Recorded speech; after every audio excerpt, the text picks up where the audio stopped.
नमस्कार साथियों, आप सभी का इस चैनल में स्वागत है। आज मैं आपको मैथ्स का, इसे मैथ्स ना बोल के हम लोग एप्टीट्यूड भी बोल सकते हैं, क्योंकि आपके कंपटीशन एग्जाम में एप्टीट्यूड नाम से लिखा होता है, तो इसे मैं मैथ्स ना बोल के एप्टीट्यूड ही बोलूं। तो आज मैं क्या करने वाला हूं, एप्टीट्यूड या क्वांटिटेटिव एप्टीट्यूड को आपको इनिशियली बताने वाला हूं कि हम लोग प्रारंभिक तौर पे इसे कैसे हल करेंगे। देखिए, होता क्या है, जब आप लोग पढ़ना स्टार्ट करते हैं तो आप लोग सीधे टॉपिक में आते हो। जैसे अगर परसेंटेज एक टॉपिक है तो सीधे परसेंटेज को सॉल्व करने का प्रयास करते हो। तो होता यह है, अगर परसेंटेज को सीधा पढ़ता तो शायद ही मेरे को परसेंटेज का टॉपिक अच्छे से समझ में आया होता। सबसे पहला रूल होता है कि सबसे पहले आप बेसिक्स पे फोकस करो। बेसिक्स क्या होते हैं गणित के, उनको फोकस करने की ज्यादा जरूरत है। तो चलिए स्टार्ट करते हैं हमारा सेशन आज का। अगर जो लोग भी आप लोग नए हैं चैनल में, तो चैनल को जरूर सब्सक्राइब कर लेना। और ये मेरा इंस्टाग्राम पेज है, आप इसे जाके फॉलो कर लेना। तो चलिए, अभी हमारे छत्तीसगढ़ में गवर्नमेंट जॉब की वैकेंसीज आने वाली हैं। इससे पहले भी मैं चर्चा किया हूं कि कौन कौन से डिपार्टमेंट की वैकेंसी आने वाले हैं। और जितने भी गवर्नमेंट जॉब होते हैं उसमें मैथ्स और रीजनिंग ये दो जो खंड है, इनका वेटेज ऑलमोस्ट 30% तक हो सकता है और ज्यादा भी हो सकता है। लेकिन हम लोग इतना मान के चलते हैं कि 30% तक के एवरेज में आपसे मैथ्स और रीजनिंग के प्रश्न पूछे जा सकते हैं। तो एक बात पहले यह समझ लेना कि मैथ्स और जो रीजनिंग है वो ही आपको सिलेक्शन करवाएगा। क्योंकि देखो, मैथ्स और रीजनिंग को सीखना पड़ता है, ना कि रटना पड़ता है। इसे समझ लेना, इसको सीखना है इस सब्जेक्ट को। और सीखने में आपको थोड़ी मेहनत करनी पड़ेगी इनिशियली। प्रारंभिक में दौर में आपको मैथ्स के लिए या रीजनिंग के लिए थोड़ा मेहनत ज्यादा करना पड़ेगा, क्योंकि इसको तो सीखना है ना। ये फैक्ट यहां से फैक्ट नहीं बनेंगे, इसको आपको सीखना है। इसलिए मैंने कहा इसकी भूमिका अहम है। किसी भी कंपटीशन एग्जाम को, जो बंदा किसी कंपटीशन एग्जाम को क्रैक कर रहा है या सिलेक्ट हो रहा है किसी एग्जाम में या किसी नौकरी को वो पा ले रहा है, तो यह आवश्यक है कि उसने मैथ्स और रीजनिंग पे ज्यादा फोकस किया होगा। देखो, मेरी बात यहां से समझना। मैथ्स को मैंने अभी बोला कि वो सीखने का चीज है, लेकिन जो जीके होता है या जीएस होता है, ये दो चीज है ना, इसमें बहुत चीज आपको याद रखनी पड़ती है। ये याद करने वाला चीज है, ठीक है। इसको याद करना कि कौन सी नदी कहां से निकला, कहां जाके उसका मुहाना कहां पर है, ठीक, उसकी सहायक नदी कौन है, सबसे लंबी नदी कौन, सहायक नदी कौन है, ठीक है। जो नदी है उसके किनारे किनारे कौन कौन से राज्य के जो जिले हैं या प्रमुख जो नगर हैं या कौन से कारखानों के पास से गुजरी, तो ये याद रखना है और इसको आपको हर बार पढ़ना पड़ेगा। ये याद रखने वाला चीज है। लेकिन मैं फिर से आऊं मैथ्स में, तो मैथ्स रीजनिंग को आपको सीखना है। मैं बार बार बोल रहा हूं, सीखना है। बहुत सारे स्टूडेंट मैथ्स को सीखते नहीं है, इसलिए उनका एग्जाम में नहीं निकल पाता। आप लोग ये जो वीडियो देख रहे हैं, उनमें से बहुत सारे ऐसे विद्यार्थी होंगे जिन्होंने कंपटीशन एग्जाम का जैसे ही नोटिफिकेशन आता है और 1 महीने से लेकर 2 महीने के बीच में मैथ्स को स्टार्ट करते हैं। अब उन लोग प्रेशराइज्ड हो जाते हैं, मैथ्स तो पढ़ते नहीं है वैसे। अब उस 1 से 2 महीने में मैथ्स को स्टार्ट किया गया। स्टार्ट करने के बाद होता क्या है, वो 1 से 2 महीने में उसे कंप्लीट नहीं कर पाते, और कंप्लीट भी कर लिए तो वो कुछ चीजों को रटने की कोशिश करते हैं। मैं फिर से बोल दूं, मैथ्स आप रटना नहीं है यार, मैथ्स को सीखना है। और सेम रीजनिंग को भी सीखना है इनको। और इनको सीखने के लिए स्टार्टिंग में आपको थोड़ा समय देना पड़ेगा। इसके लिए ये मान के चलिए, आप स्टार्टिंग के 1 से 2 महीने में तो सिर्फ बेसिक सीखोगे, उसके बाद एडवांस सीखोगे अगले 1-2 महीने में। इसलिए मैथ्स को रटना नहीं मारना है। जिनका इनिशियल अच्छा है ना, मैथ्स का जो बेसिक अच्छा करके रखे हैं, वो एडवांस मैथ्स भी बहुत ही कम समय में, इवन एक महीना जैसे नोटिफिकेशन आया ना, तो एक महीने में 2 बार वो मैथ्स का रिवीजन कर लेते हैं, 2 से 3 बार, क्योंकि उनका बेसिक सही है। और मैथ्स और रीजनिंग की सबसे खास बात क्या है आपको बताऊं, तो इसकी सबसे खास बात यह है कि इसे एक बार आपको सीखना है, फिर दोबारा आपको सीखने की जरूरत नहीं है, सिर्फ प्रैक्टिस करना है। लेकिन जो जीके या जीएस है या हिंदी इंग्लिश है, इनके जो रूल्स हैं हिंदी इंग्लिश के और जीके जीएस के जो फैक्ट्स हैं, उनको आपको हमेशा याद करना पड़ेगा। अगर आपने 1 महीना पहले या 2 महीना पहले कुछ चीज फैक्ट याद किया होगा, वो सारे के सारे फैक्ट आपको 2 महीने 3 महीने बाद याद नहीं होंगे, कुछ कुछ ही याद होगा। उसे आपको रिवाइज करना पड़ेगा। इनको आपको रिवाइज करना पड़ता है और मैथ्स रीजनिंग को प्रैक्टिस करना पड़ता है। ध्यान से बात को समझना, मैथ और रीजनिंग को प्रैक्टिस, और प्रैक्टिस करने के लिए आप, अगर आपने एक बार सीख लिया मैथ्स के सारे कॉन्सेप्ट को, उसके बाद आपको दिन में या हफ्ते में आप अगर 3 दिन भी मैथ्स को देते हो ना, तो आपके दिमाग में इसका कॉन्सेप्ट रहेगा ही और आप उसके प्रॉब्लम को सॉल्व कर ही लोगे। ठीक है, तो मैं फिर से एक बार बोल दूं कि अब गवर्नमेंट जॉब की वैकेंसी आने वाली है और डेफिनेटली आएगा। क्यों आएगा, इसके पीछे रीजन आप लोग को भी पता है। अब इलेक्शन नजदीक है, हमारे यहाँ इलेक्शन के दौरान ही वैकेंसीज आती है। केंद्र सरकार की भी इलेक्शन नजदीक है, राज्य सरकार की भी इलेक्शन नजदीक है, क्योंकि 2.5 वर्ष हो चुका है ना, अब 2.5 वर्ष से ज्यादा हो गया है। तो इलेक्शन से पहले जनरली वैकेंसीज आती है। तो अब अपने दिमाग में ये फिट कर लो कि वैकेंसीज आएगी, वैकेंसीज अब आएगी ही। ठीक है, तो अब टाइम आ चुका है आर या पार गेम खेलने का।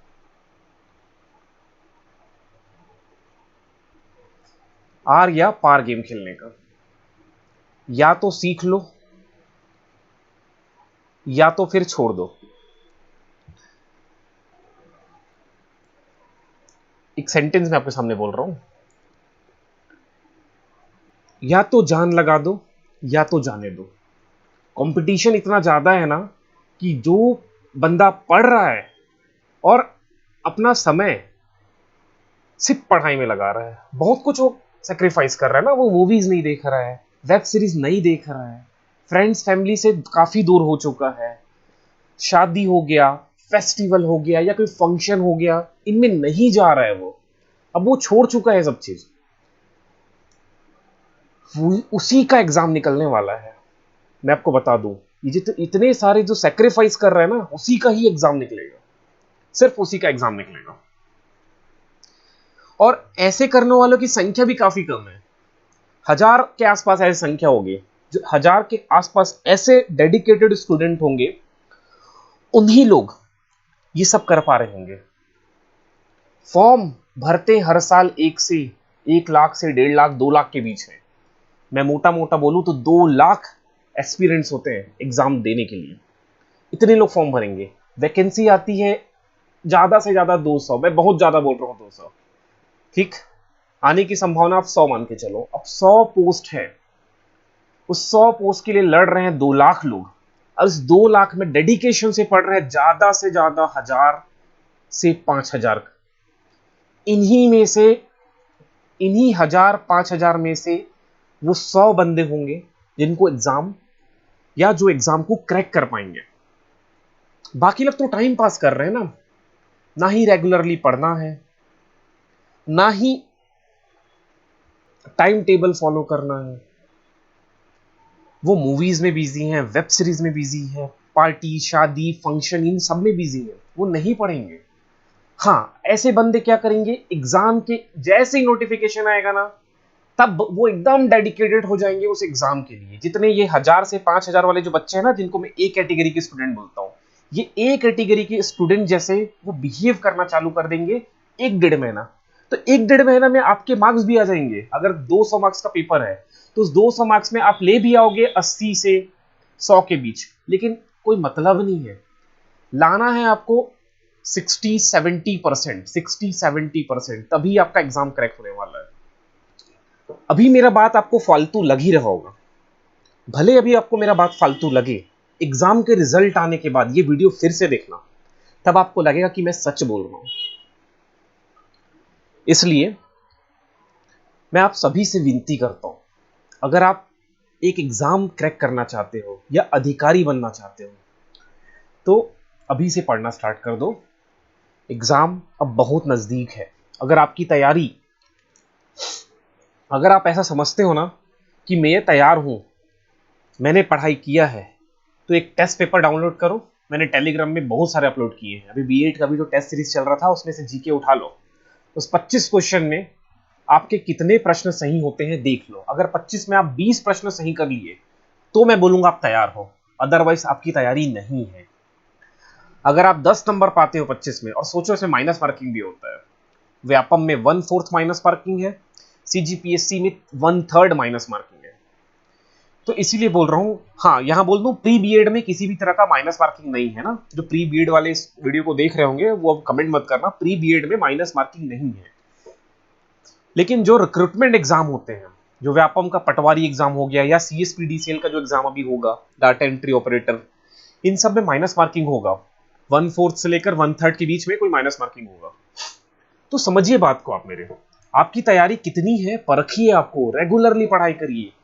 6 से 8 घंटे का प्लान बना के पढ़ो, तब जाके एग्जाम निकलेगा। क्योंकि आप लोग लेट हो, बहुत लोग बहुत टाइम से पढ़ रहे हैं।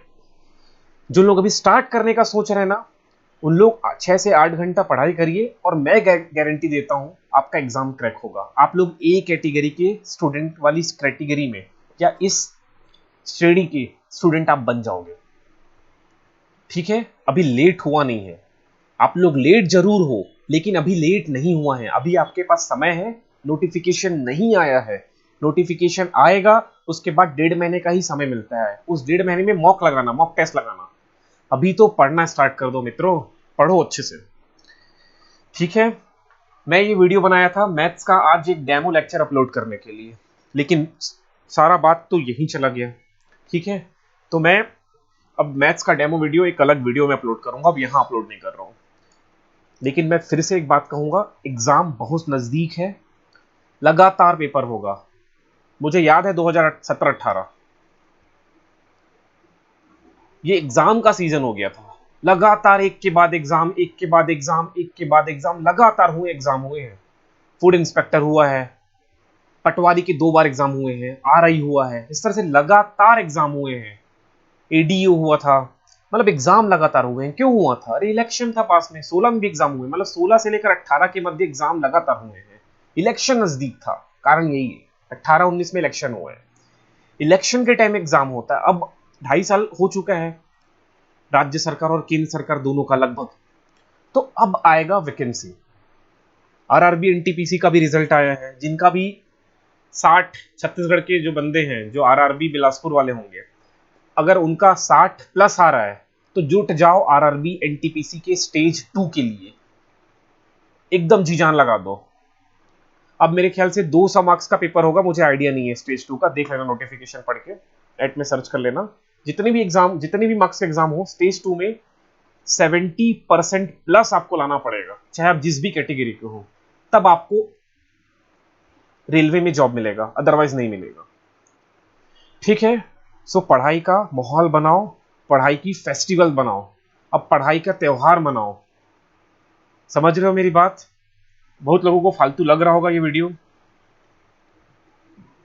लेकिन आप में से जो भी लोग इस बात को समझ रहे हो ना, वो थोड़ा सीरियस हो जाओ यार। ठीक है, मेरा मकसद ये नहीं है कि मैं YouTube में वीडियो अपलोड करके और ये वीडियो लंबा बना के एड के थ्रू पैसा कमाऊं। मेरा मकसद है ही नहीं। अदरवाइज अगर ये मेरा मकसद होता ना तो मैं रोज अपलोड करता। मेरे पास समय ही नहीं है। आप मेरा हिस्ट्री देख लेना यूट्यूब का, मैं वीडियो बहुत कम अपलोड कर पाता हूँ, मेरे पास समय बिल्कुल नहीं है। जितना समय मिलता है उसमें एक आध वीडियो अपलोड करने का प्रयास करता हूँ।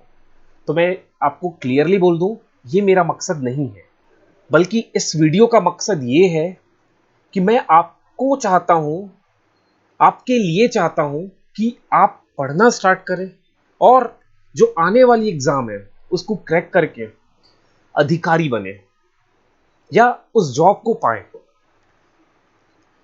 ठीक है, अब जिनको जो भी मार्गदर्शन चाहिए कमेंट करना। एक दिन मैं लाइव आऊंगा, क्योंकि देखिए इंडिविजुअली रिप्लाई मैं नहीं कर पाता। आप लोग व्हाट्सएप पे मेरे को मैसेज करते हैं, इंस्टाग्राम में मैसेज करते हैं, यूट्यूब में कमेंट करते हैं, ठीक है यार मैं थोड़ा बिजी चल रहा हूँ अभी, तो मैं रिप्लाई नहीं कर पाता, ठीक है। सो सबको रिप्लाई करना मुश्किल होता है एक इंसान के लिए, एक साथ 60-70 मैसेज आते हैं। अब उन 60-70 मैसेजेस को रिप्लाई करना इंडिविजुअली बड़ा मुश्किल काम है, ठीक है। एक एक बंदे से 5-5 मिनट बात हो जाता है। तो मैं बहुत जल्द प्रयास करूंगा एक लाइव मैं आऊँ यूट्यूब में, मैं पहले से बता दूंगा कब मैं लाइव आने वाला हूँ। तो ये सब आपको तभी पता चलेगा ना जब आप मेरे चैनल को सब्सक्राइब करोगे। इस चैनल को सब्सक्राइब कर लेना, इंस्टाग्राम और सॉरी टेलीग्राम को जरूर ज्वाइन कर लेना, वहां मैं अपलोड कर ही दूंगा मैं लाइव आने से पहले। तो हम लोग इसमें डिस्कस कर लेंगे आपके जो भी मन में क्वेरीज आ रहे हैं, क्योंकि आप में से कुछ ऐसे होंगे जो जस्ट ग्रेजुएशन कंप्लीट किए होंगे, या कुछ ऐसे होंगे जो किसी तैयार एग्जाम की तैयारी कर रहे होंगे, लाइक नेट हो गया, सेट हो गया। तो आपको अपने सब्जेक्ट्स के बारे में या अपने एग्जाम के बारे में ज्यादा जानकारी था, अब आप इस फील्ड में आना चाह रहे हैं, कंपटीशन की फील्ड में आना चाह रहे हैं, तो आपको इस एग्जाम्स के बारे में जानकारी कम होगा, कैसे स्ट्रेटेजी बनाना है इसकी जानकारी कम होगा, कहां से प्रश्न ज्यादा बनते हैं इसकी जानकारी कम होगा। तो एक दिन मैं लाइव सेशन करूंगा और उस सेशन में आपसे मैं पूरा डिस्कस करूंगा, ठीक है। यहां पर आप कमेंट छोड़ देना, मैं कमेंट पढ़ के उस लाइव सेशन में भी एक साथ रिप्लाई करूंगा, ठीक है।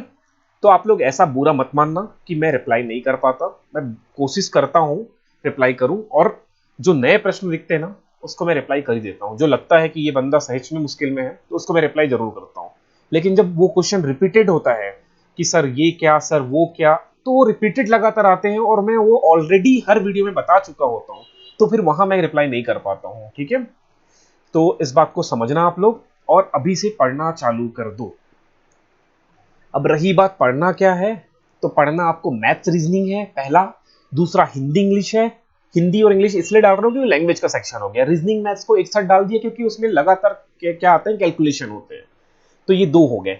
तीसरा हो गया जीके एंड जीएस, जो सबसे बड़ा होगा, सबसे बड़ा, मतलब जितनी भी स्टडी करोगे उसका 50% टाइम यहां कंज्यूम होने वाला है जीके जीएस में। चौथा होता है current affair, current affair day to day करिए या वीकली करिए, वीक में करंट अफेयर करिए। पांचवा हो गया कंप्यूटर, कंप्यूटर से 20 से 25 प्रश्न आते हैं, पटवारी में मेरे ख्याल से 30 प्रश्न आता है, आरआई में 20 प्रश्न आता है, और सीएसपीडीएल के डाटा एंट्री ऑपरेटर में शायद 50 प्रश्न आएगा। सो कंप्यूटर से भी प्रश्न आएंगे। कंप्यूटर आपको अच्छा करना है, व्यापम के कंप्यूटर के क्वेश्चन उटपुटांग होते हैं, उटपुटांग का मतलब होता है कुछ भी पूछता है वो, कुछ भी। तो इस हिसाब से आपको अपनी प्रैक्टिस करनी है, ठीक है। नॉर्मल प्रश्न व्यापम नहीं पूछेगा कंप्यूटर से। तो इस प्रकार अपनी प्रैक्टिस करिए, पढ़ना चालू करिए। इसके लिए अब कुछ लोग बोलेंगे मैं कहाँ कोचिंग ज्वाइन करूं। आपके आसपास अगर कुछ भी कोचिंग अगर अवेलेबल है व्यापम का ऑफलाइन, तो आप वो ज्वाइन कर लीजिए, ठीक है। ऑनलाइन कहीं मिल रहा है तो ऑनलाइन ज्वाइन कर लीजिए। कोई ऐसा नहीं है कि यही ज्वाइन करिए, हर एक टीचर वेल क्वालिफाइड होता है, ठीक है। स्टाइल अलग अलग हो सकता है, उस स्टाइल के बंदे या बच्चे दीवाने होते हैं। अपन बोलते हैं ना कि ये टीचर ज्यादा अच्छा पढ़ाता है, अरे यार नॉलेज तो सबको इक्वल है, चाहे वो एक्स वाई जेड टीचर हो चाहे वो एबीसी टीचर हो, नॉलेज अच्छा है, स्टाइल अलग होता है पढ़ाने का, इंटरेक्ट करने का स्टूडेंट के साथ, उस स्टाइल के बच्चे दीवाने होते हैं, ठीक है। नॉलेज ज्ञान सब टीचर में इक्वल होगा। तो आपके आसपास जो भी आपकी सुविधा अनुसार है, जो भी आपको अच्छा लगे, सस्ता लगे, वहां आप ज्वाइन कर लेना, ठीक है। अदरवाइज जिनको नहीं ज्वाइन करना है वो यूट्यूब में सर्च कर करके भी पढ़ सकता है। अभी मैंने एक अपलोड किया था इंस्टाग्राम में, वो बंदा शायद बिहार का है या मुझे याद नहीं आ रहा है, वो अपने स्टेट का पीएससी क्रैक किया है, और उसने ये बोला कि मैंने कंप्लीट तैयारी ऑनलाइन इंटरनेट से किया है, इंटरनेट में वो भी उसका सबसे ज्यादा परसेंटेज यूट्यूब का दिया उन्होंने। सो आप ऑनलाइन भी तैयारी कर सकते हैं, ठीक है। और बहुत जल्द मैं भी एक कोर्स लेके आने वाला हूं, तो आप चाहते हैं तो वहां भी आप एनरोल कर सकते हैं, ठीक है।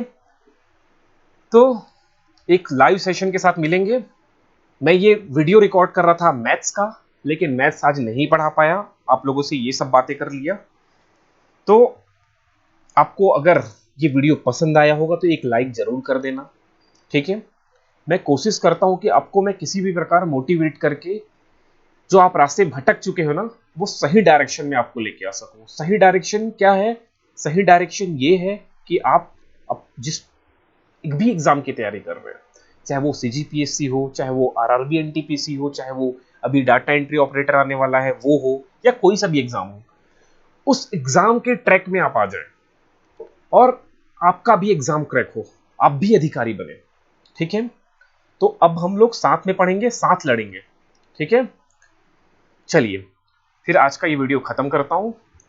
जिनको जो भी डाउट है ना, वो कमेंट छोड़ देना, मैं बहुत जल्द लाइव आऊंगा और आपसे जो भी आपके मन में डाउट है, जो भी आपके मन में जिज्ञासा है, उसको उसके साथ में उसके बारे में मैं बात करूंगा। ठीक है, चलिए।